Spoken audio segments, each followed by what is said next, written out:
We have an article here, and it's titled "The Big Dragon Age, the Veilguard Post-Released Interview. It was never going to match the Dragon Age in people's minds," which I think is correct. I think that because of everything that was built up around Dragon Age, the Veilguard, and all of the negativity and shit that it got, I think that the way that it was built up and the way that it was handled, I feel like a lot of people expected it to be something, and that expectation might not have been what people got in the end. I personally liked it. There are things about it that I didn't like it, but you guys know my thoughts on Veilguard already. But I would like to read this article and just go over a bunch of it as well. But first and foremost, as just like 100% clarity down on the table, in your opinion, did Veilguard meet your expectations? Chat. Yes or no? Did it exceed your expectations? Was it lower than what you expected, or was it pretty much on par with what you expected from the game? I'm not asking did you enjoy it or did you hate it. I'm just asking, did it meet your expectations?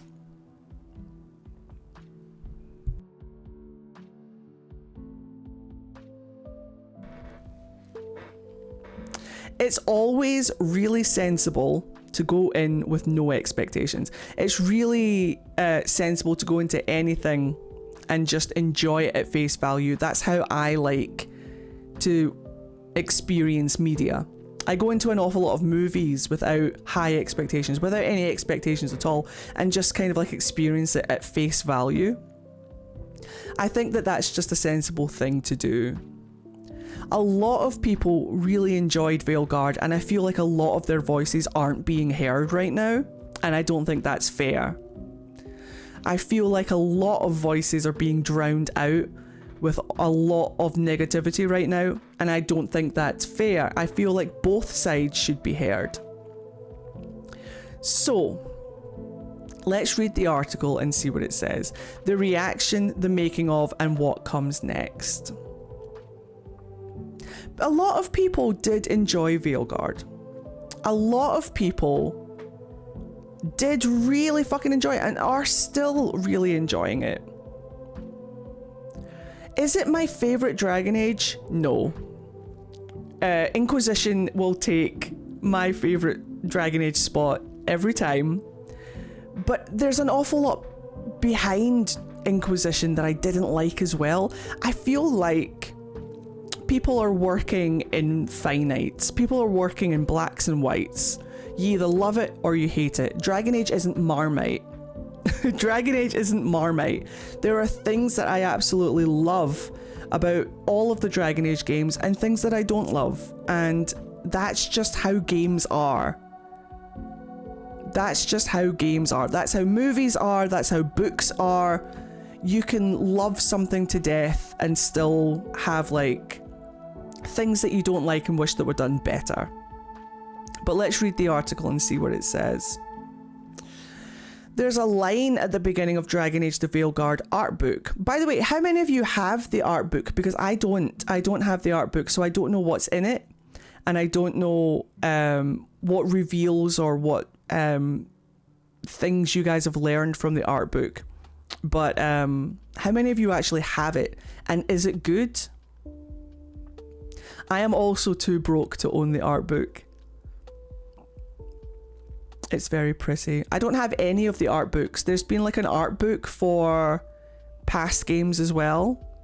And I do not have the Worlds of Thedas or the art books. I don't have any of those books for Dragon Age, but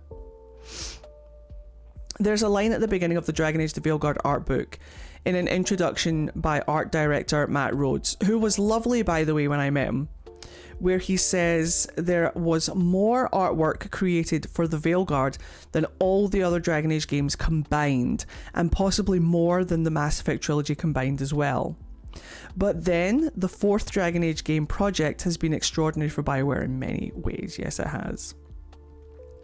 It's been in development one way or another for roughly a decade, far longer than any other BioWare game has worked on, any game BioWare has worked on. The entire Mass Effect trilogy was released in half that time, and BioWare made a whole President Online world for Star Wars The Old Republic in half that time. Dragon Age 4 is a project that has had 3 major revisions, surviving a foray into live service multiplayer at one point. That it should eventually emerge as a single player role-playing game at the end of it feels like a minor miracle. And now here finally the game is. If they had released Veilguard as a multiplayer online game, nobody would have played it. Nobody wants that. Nobody. I can't think of anybody in the Dragon Age community that would have been happy if we had had an MMO RPG. Hold on. I'm sick, I'm so sorry. If they release a Dragon Age themed MMO that is separate and not part of the main story, then fine. I can see that doing okay, maybe.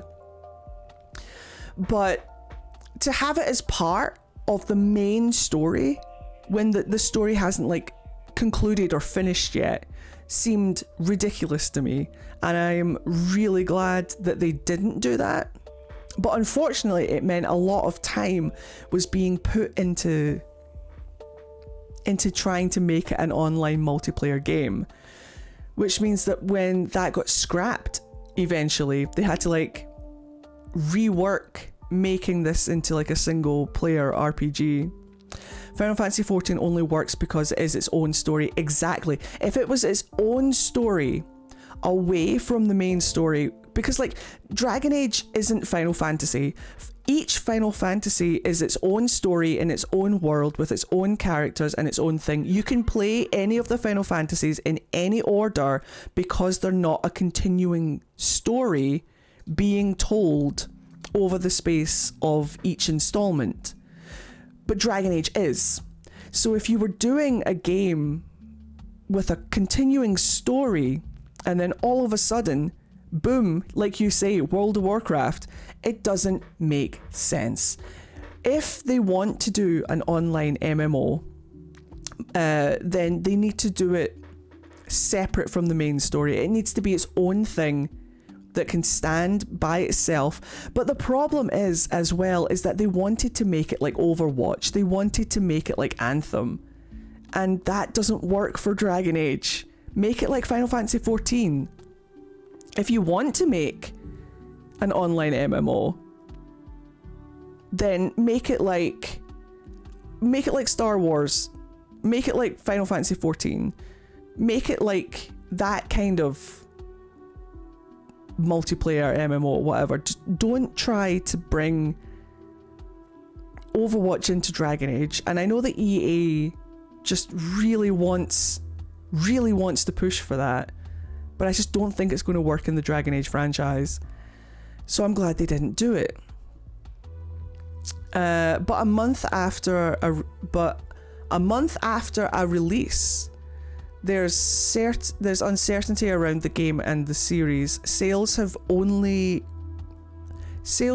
been only okay, solid, to use EA's team, and while some people have celebrated it as a return to form for BioWare, others have been critical of the direction the series has been taken in. I think critical is an understatement of what people have been around BioWare and Dragon Age. Didn't Inquisition have an attempted multiplayer thing? Yeah, that no one fucking played. I think I know a handful of people that played the multiplayer. I tried it and I didn't like it. And a bunch of the trophies that you could get for Inquisition, you had to do the multiplayer to get the final ones, and I didn't like it. It was boring. I didn't enjoy it, but I know some people that do enjoy it. I know that some people that did like it, which is fair. but I don't think it would have been the right way to go for a full entire Dragon Age game. But that's just my opinion. It's as though there's a fault line dividing opinion on the game and you're either on one side of it or the other. I mean, I think it's bullshit the way that it's been. I think that it's been absolutely horrendous how people are dragging games these days. And it's not even like, I don't know, because I don't want to bring the anti-woke crowd into this, because their argument isn't valid in this, because it's not criticism of the game. I know that there are some actual, like, genuine critics out there who say that they don't like the writing, they don't like the art style, they don't like the companions or the companion writing or the romance writing. All of that stuff, that's fair. That's people's opinions. But I don't like this divide where you have to either, if you hate something, you hate it absolutely. If you love something, you love it absolutely. There's no in between anymore. And I think that that's dangerous. I don't think that's how people should be reviewing anything. Say the things that you like, say the things that you don't like. Give good faith criticism rather than just dogpiling. And then give the criticism that devs can use to develop their games better in the future. Don't just be like, it's a pile of shite, I didn't like it, therefore no one should like it. That's just not correct. That's not how criticism works. And it is, you're right, the internet is just a war zone right now for hate, and I don't agree with it. But let me cough and then we'll go on.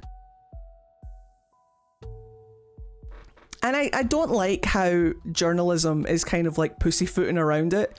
Like, just say it like what it fucking is. Just be like, people don't like certain things, and that's okay. But people do like things. I feel like there's always room in the debate for what people don't like. But there's never really that much talk about what people do like.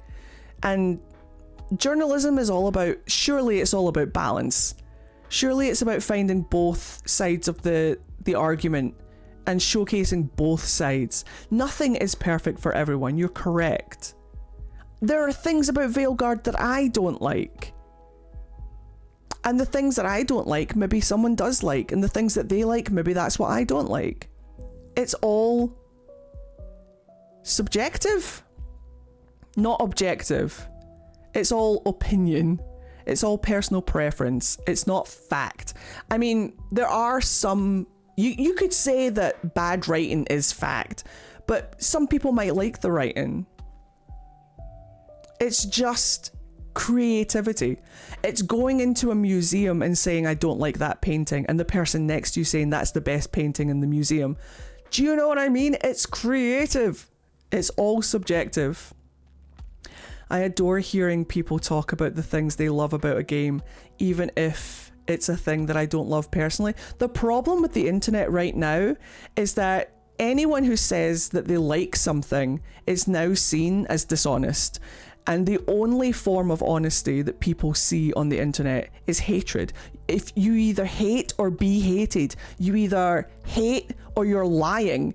There's no in between with people, and I don't know where this mentality is coming from. And it's dangerous because it is creating a misinterpreted view of how people view games. You should absolutely say the things that you don't like, just so long as the thing that you don't like is, I don't like that there's women in it. Do you know what I mean? Like, that's not a criticism.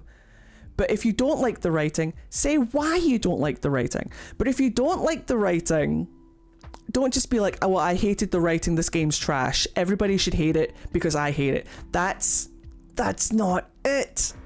Hate does sell better than sex now, and it is bizarre.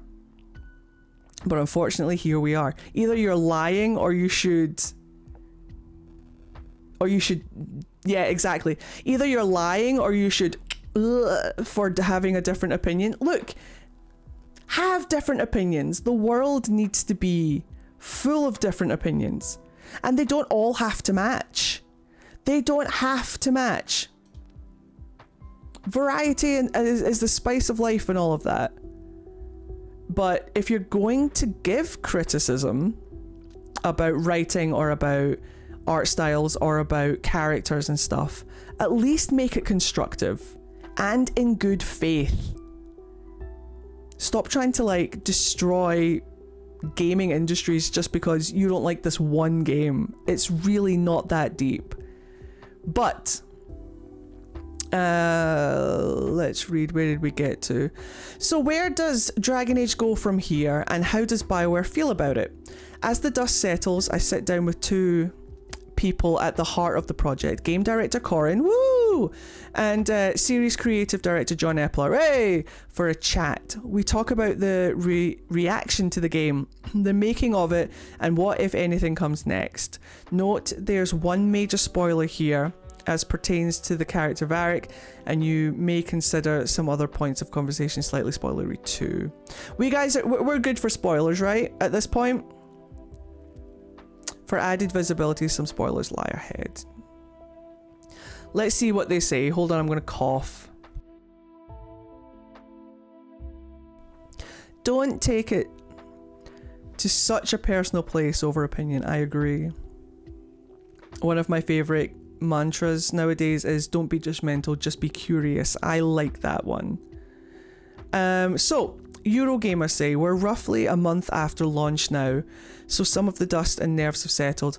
How did you find the launch period as people's opinions and reviews were rolling in? Oh boy, here we go. Corin said, the biggest thing I was feeling was a sense of curiosity. We get so close to the work, we're focused on the day-to-day of it. And of course, we're playing and we're mindful of the overall experience. We know what we've got, but there's something even when you go through preview events or you have smaller hands-on demos, there's nothing quite like players getting it in their heads or reviewers playing through the game for the first time. You're always curious, right? Of course, we've poured a lot of ourselves into the game, but I find for myself a sense of trying to let go of the personal investment and just take a step back and absorb what everyone else has to say about the game experience. So for me, it's curiosity. And John said, I'd say for me, probably relief was definitely at the top of my list. I've been on the project for a very long time, and there were definitely times in development where, especially early on, I felt like this day would never come. So the fact that it came out felt amazing. I also thought it was interesting reading the reviews to see the variety of what people were engaging with, what people were bouncing off of, maybe in pulling some of the feedback early on. Because again, as Corin says, we're so close to the game, so close to the project that it's hard to take a step back and to look through that lens. So seeing other people look at it through that lens was really great. To Corin's other point, curiosity definitely here too. But for me, relief that it's out, relief that the reviews are coming in fairly well, and excitement for fans to get their hands on it and to start how they were going to react to it. Excuse me. It's absolutely subjective. For example, I absolutely could not get into Inquisition.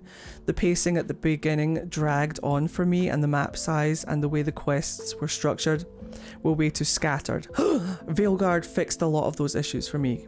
There were cleaner combat, things were cleaner, combat and movement were smoother, and I've said before that the Veilguard gameplay reminds me of God of War Ragnarok, and that's not a bad thing in my opinion. That's correct, it's not a bad thing in your opinion. If you enjoy those games and Veilguard brings that essence of those games that you love into Dragon Age, then that can only be a good thing.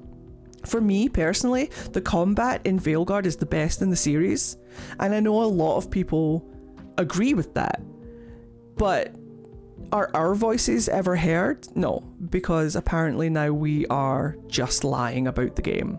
And we're not. It's personal opinion. The combat is the best in the series. Even though Inquisition, I liked Inquisition more than Veilguard, to go back to Inquisition's combat now makes me want to cry. If I could take Veilguard's combat into the other previous games, I would be so happy.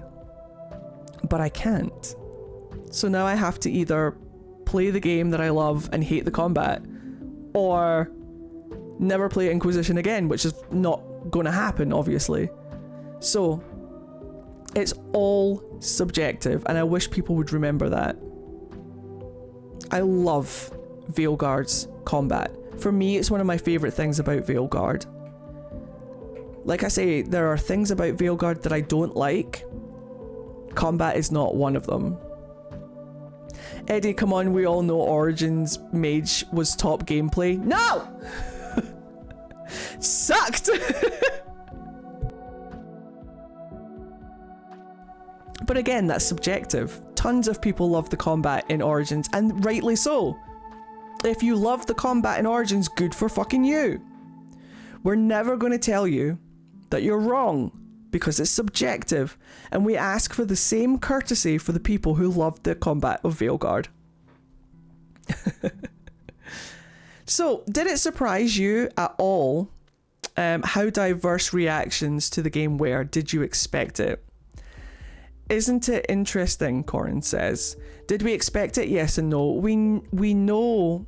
What we know is these reactions have been a part of the Dragon Age journey with every entry. Correct! Every single new Dragon Age game that has come out has been met with people hating it.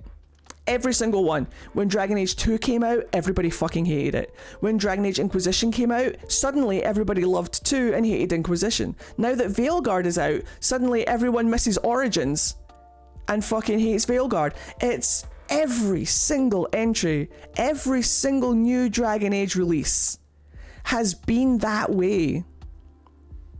Everybody hated the companions in Dragon Age 2. Everybody fucking hated it. And then Inquisition came out and suddenly everybody loved Dragon Age 2 because they hated Inquisition and they wished it was more like Dragon Age 2. And then Veilguard comes out and now suddenly everyone loves Origins again and hates fucking Veilguard. It happens every single time. We're not surprised.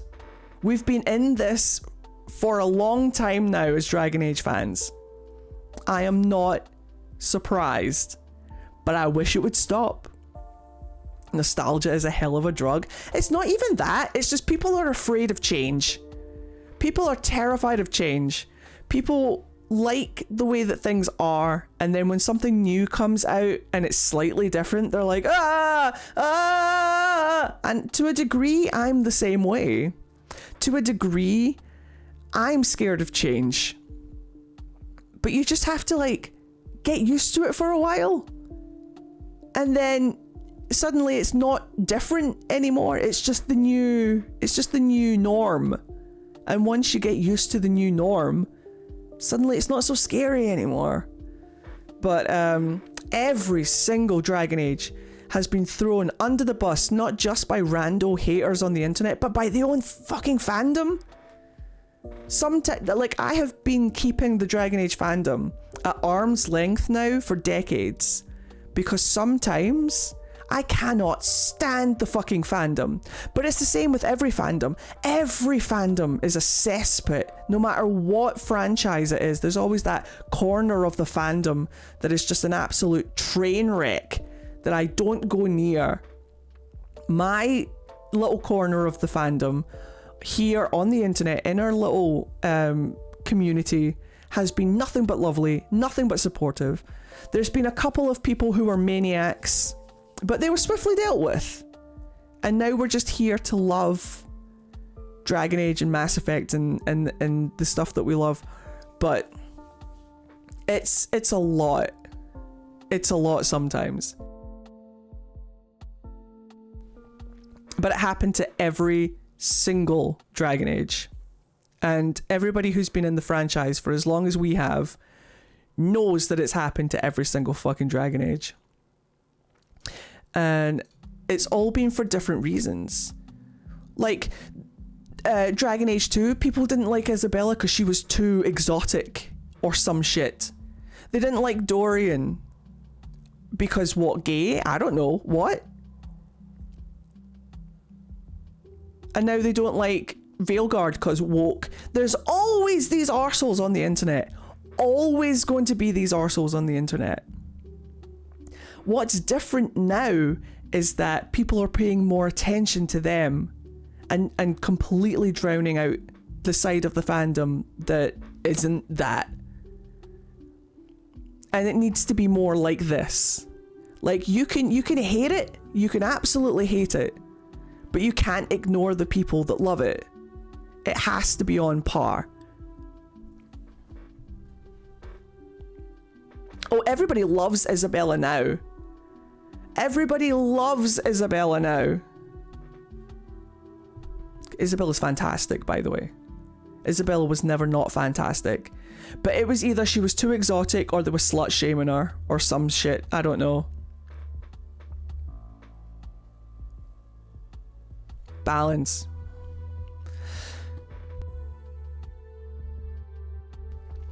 Even if you look back to Origins, it wasn't necessarily hailed at the time with the reverence that it is today, because people were still considering games like Neverwinter Nights, so we saw that through each entry. It was more so this time that we were braced for, but we did expect it.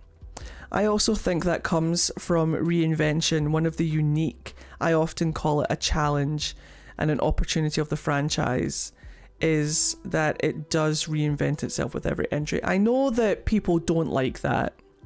I know that people have a problem with Dragon Age reinventing itself with every entry, whereas opposed to Mass Effect is pretty much the same thing, but with slightly improved. But personally, I don't have a problem with it. I like new and fresh things, but sometimes it does go too far in the wrong direction. And I know that some people don't like that each Dragon Age entry, it kind of like reinvents itself. But that's, again, subjective and totally fine if you don't like it, totally fine if you do like it. It's just one of those things, unfortunately, with the creative process. It does. I find it fascinating. All of the installments have been significantly different, right? It's inherent to the DNA of the game. And what that means is you're going to have a diverse player base in terms of what parts of the IP resonates with them, what Dragon Age means to them. And ideally, you're creating an experience that is really clear in its direction, but also has something for each entry's fans. And then John said, it's been a decade since the last Dragon Age came out, and a lot of people have spent that decade imagining various versions of what this game is going to be. That is correct. The reality was, whatever we came out with, it was never going to match the Dragon Age 4 in people's minds and people's imaginations. That's also correct. There's nothing that you can do about that, unfortunately. If you give people enough time, like what we did, to go over the lore and what you anticipate from the next game and how the story is going to go, if you give people enough time to do that, they are going to create a version of the game in their head that will never be what actually comes out, because everybody will create different things in their head. Imagination is subjective to the individual. So unfortunately, you've got two options with that kind of thing. You can either accept that it's not going to be what you imagine and just take it at face value for what it is, or you can be a dick about it and just be like, it's not what I want, it's not what I expected. There's a difference between what I expected and what I wanted.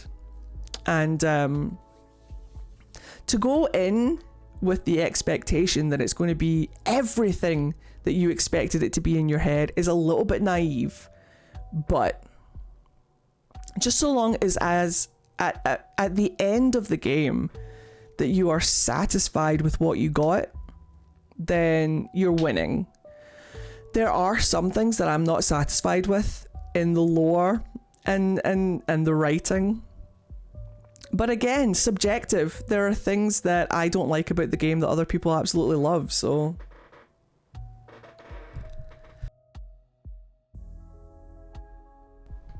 Yeah, Dragon Age Veilguard suffered the Germ effect when he finally drops his final books, dude. The longer that you leave something though, the longer that you leave it, and the more time you give people to invent in their mind what they want from it, then the more of this effect you're going to get. So, I know who George R.R. Martin is, don't worry. Where did we get to? Now how closely it matched, or whether what they got was different in a good way than what they were expecting, that speaks to the very wide variety of reactions on it. But getting those kind of reactions at least suggests that, to Corin's point, about having a direction, having a very clear vision, it speaks to you. You've got that very, what the fuck? Having a very clear vision, it speaks to you. It speaks to you've got something that's very clear, a thing.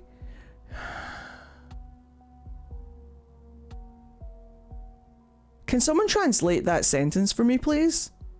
Am I reading it wrong? Am I being stupid? Having a very clear vision. It speaks to you've got something that's very clear, a thing, and that's very clearly a thing. It speaks to you've got something that's very clearly a thing, and it's not sitting in the middle. Okay, we got there. We got there. It was a struggle and it was painful. But we got there. It's not trying to be all things to all people. It's trying to be itself. It's trying to be the game that it wants to be. I think you're going to get those much more polarized reactions that way than if you make something that tries to be a little bit of everything. You might still end up with some score, with the same score, but it's going to be a lot more in the middle of that spectrum of scores. I cannot read. I think my eyes are getting tired. But I guess. How has the commercial response to the game been? I've seen stories about sales and they seem mixed, inconclusive. The game seems to be doing okay, but struggling to keep pace with Inquisition before it, because Inquisition is the GOAT. Has it been a success from your point of view? How do you measure that? There's 3 axes we can measure this by. What the team was able to do and put together, the pride that they can take in that. Every game that is made, especially in the AAA space, where you're talking hundreds of developers' timelines, is a miracle. That they executed a quality, internally we consider that as a success. We're very happy with the critical reception to the game. It's not common to have these challenging development cycles and have a team turn around and receive the critical reception that it did. In fact, in a lot of ways, that is the harder path to take. So yeah, we're quite proud of the critical reception. Unfortunately, on the sales side, that's not something we can really discuss. But of course, as we know, with Inquisition, that was a long burn to get to those total sales and numbers.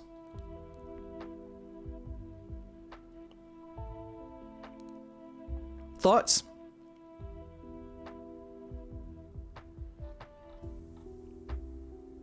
I'd like to see the numbers and stuff in a year. I'm pretty sure that Inquisition didn't get Game of the Year until the following year is when it qualified. It came out in 2014. It got Game of the Year in 2015. And then slowly over time, the slow burn was just people getting into Inquisition. It is vague fluff, unfortunately. Not really any answers and stuff there. But hey, maybe they are actually not allowed to talk about it, so. It got Game of the Year the same year, 2014. Was it the same year? It qualified the same year? Perfect. 2015 was Wild Hunt. Ah, that makes more sense. That makes more sense. Because usually they release it in order to qualify for that year's Game of the Year. I have the Game of the Year edition of Inquisition.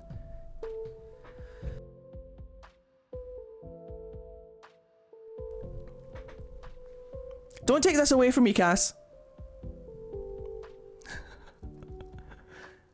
Wasn't 2014 a year with barely any competition? Look! We still got it, okay? Inquisition! Game of the Year! 2014.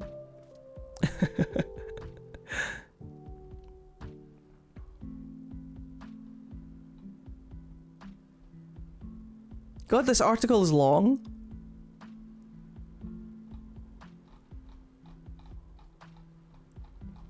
This article is ages long.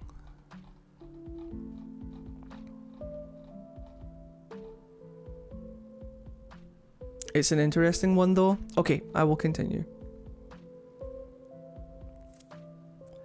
I was surprised to hear there isn't going to be an expansion for the game, and for me this ties into a feeling of uncertainty around the series' future. With Inquisition add-on Trespasser there was a clear through line to the future, but now there's nothing.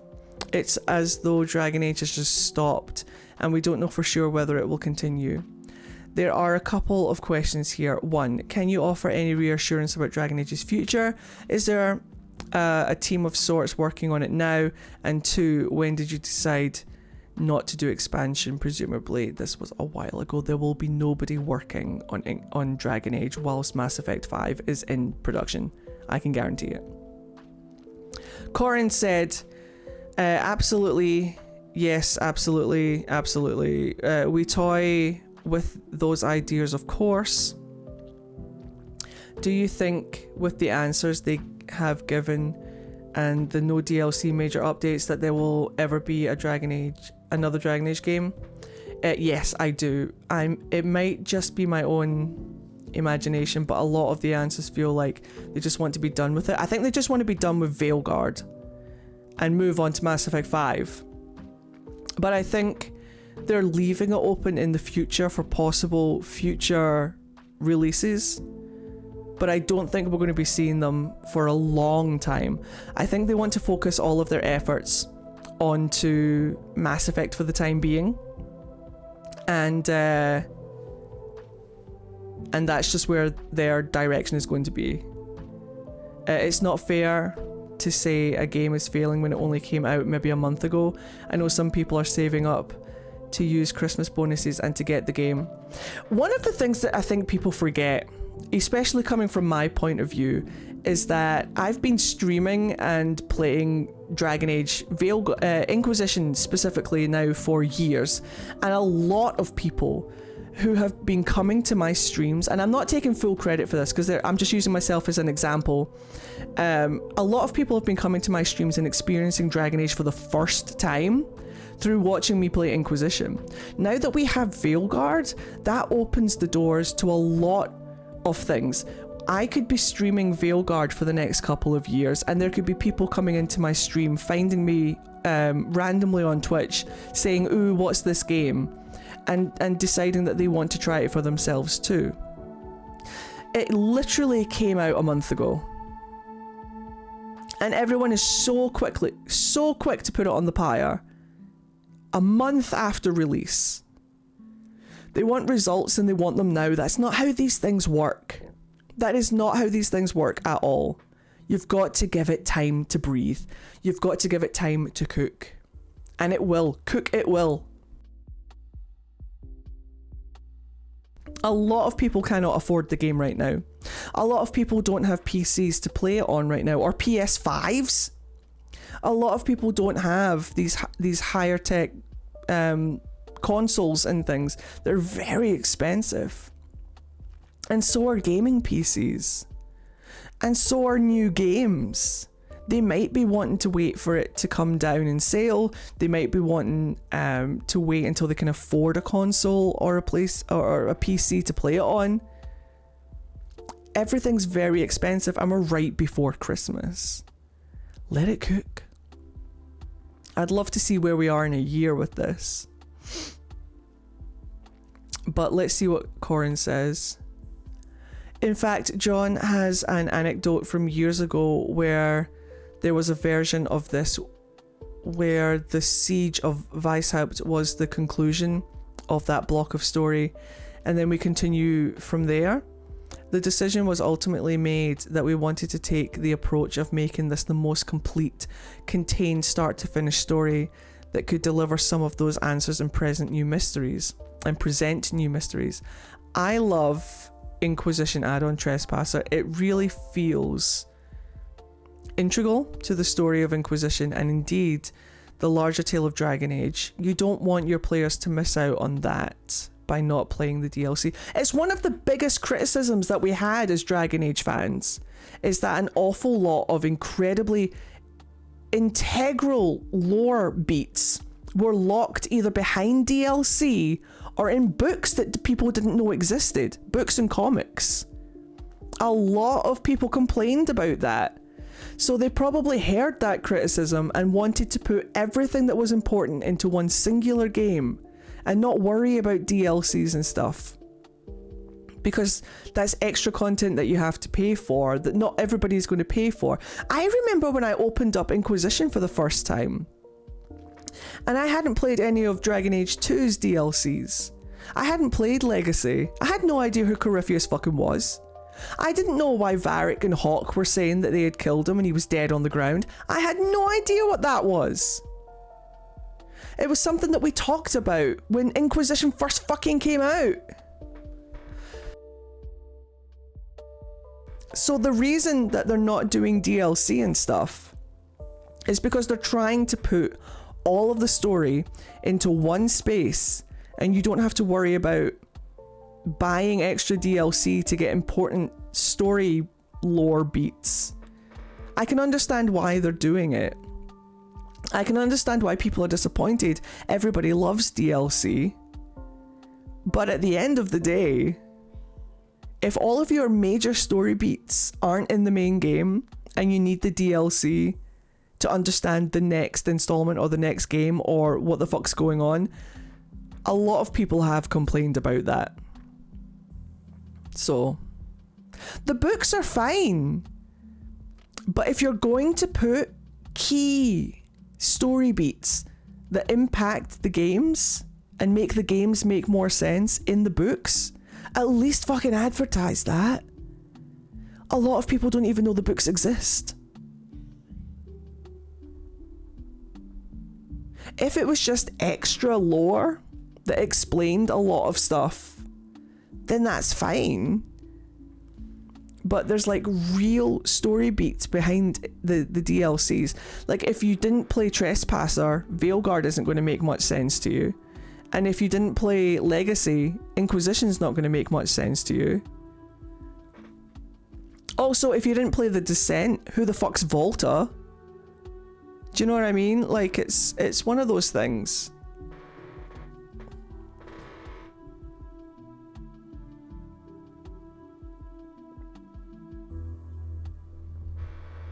A lot of people did complain about it. Yeah, why are Titans important? Why are we talking about Titans? Play the Descent DLC. I only found out about the books when I stumbled over one in the bookstore at random one day, and I was so surprised. I know. I didn't play DLC for Origins, but it's because I got tired of it crashing. I played it first time this summer. I like the DLC content. The DLC content's really cool, but if you didn't play Awakening, then who the fuck's Anders? Why the fuck is Justice? Like... It's one of those things. Epler.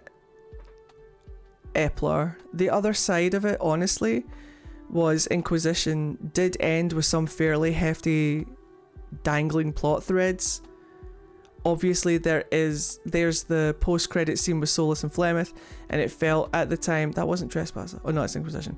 And it felt at the time, because I was on Inquisition, I was on the Trespasser team, we looked at what we already had and decided, okay, we want to do one last chapter, one last story beat. The difference in the Veilguard is the story ends conclusively. There is obviously a secret post-credit scene, but that's less of a here is an immediate thing that you now need to be aware of, and more of a here's a hint to what the future will be.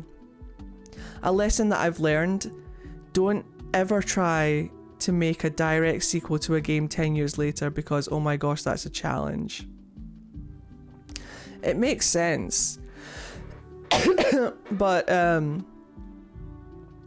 yeah, but I can understand why they're not making DLC, honestly.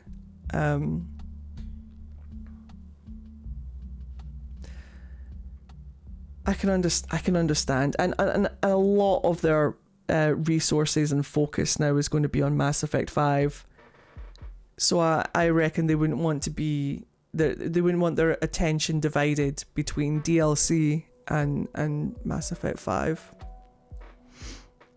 Interesting, I would agree. I feel like we've been fighting blights and demons in almost all of the games so far, and it would be refreshing to take a step away from that or beyond it. But you mentioned the secret post-credits ending screen, which is something I've seen lots of reactions to, particularly from people unhappy about how abrupt it introduces a new arch-villain. Calm down. From their perspective, it looks like BioWare is shunting a new big bad in because the old ones are used up. What do you say to that? How far back do these executors, these beings go? Isn't it normal in story writing that when your big bad dies, you introduce a new one? I thought that's just how stories worked. That is one of the things that we'll get into in more detail in the future, but I do understand some of the reaction of, well, they're seeking a new baddie because the old ones are dead. But there's a lot of ambiguity in that scene, and for good reason. In that what people think might be the next story might not actually be what's going on, or be what's going to be. And I get it. It's the last piece of information people are getting. So people are going to make a lot of assumptions and guesses and theories. But it's something that we've been talking about for quite some time. You see them show up into Winter Nights. There's one executor that turns up into Winter Nights, where Solus is very clear you cannot trust them. They are dangerous. Even to someone as powerful as Solus, they are seen as a threat. They've shown up in Dragon Age Inquisition very briefly on the war table, I'm pretty sure, is where they turn up in Inquisition. They've also shown up, I can't remember, there's one reference, they're in Harden Hightown. Kind of. There's one other reference where a character talked about an exec, about a rumour that the executor assassinated an empress hundreds of years ago, but oh, that's just a rumour, everybody blames everything on them. That's Harden Hightown, I think. So it's been a thread in the IP for a while. It's just a thread that we've now started to pull on a little bit, and lay some groundwork, lay some framework for where the story is going to go in the future. But again, all it's meant to do is serve as a hint and as a tease, not necessarily suggest, yes, next time you're definitely doing X and definitely going to Y. But yeah, I get the reaction.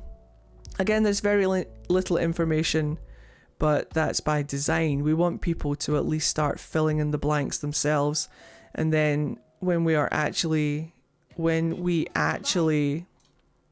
do start filling in the blanks, I think some people will be quite surprised by the direction that it takes, which is interesting. I wonder what that means. Excuse me.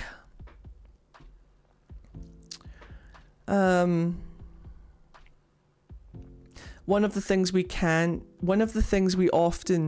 say often in the franchise is that Dragon Age, not everything is always as it seems.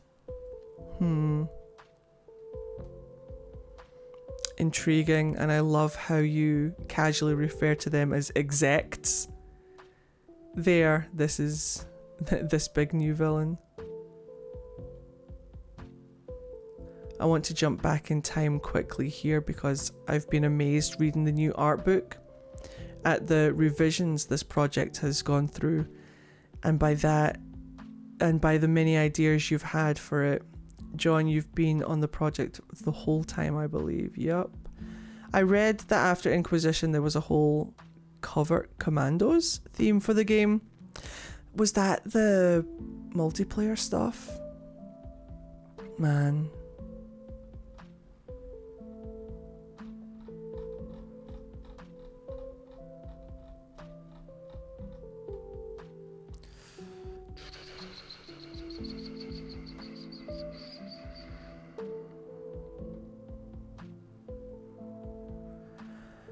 Oh, I'm starting to lose interest, if I'm honest.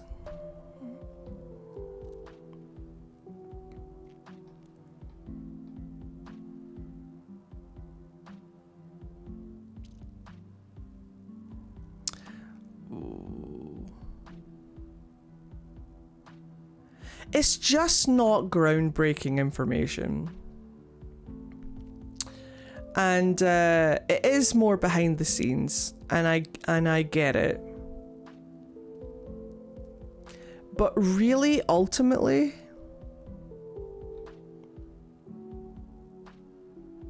I don't think I'm bothered by the rest of it. But I know that you looked at Mass Effect 2. It's the most obvious reference in the whole of Veilguard is that it's based on Mass Effect 2. If you guys want to read the rest of it, I will put the article link in the Discord, and you guys can read through the rest of it yourself. If you find anything in the article that you want me to look over, then let me know either in the Discord or in the comments down below if you're watching this on YouTube. I'm just not going to read the rest of it. I might read the rest of it offline, but I can already feel my voice going, and I feel like I've said an awful lot of my thoughts on this kind of stuff anyway. So I think I'm just going to leave it there. If you've been watching on YouTube, thank you very much for watching. Sorry if this one was a little bit dull. I feel like I'm ready for a nap after reading that, if I'm honest. Let me know your thoughts in the comment section down below. Like, comment, and subscribe for more. Thank you guys very much for watching, and I'll see you guys in the next one. Have a good one, guys. See you next time. Bye.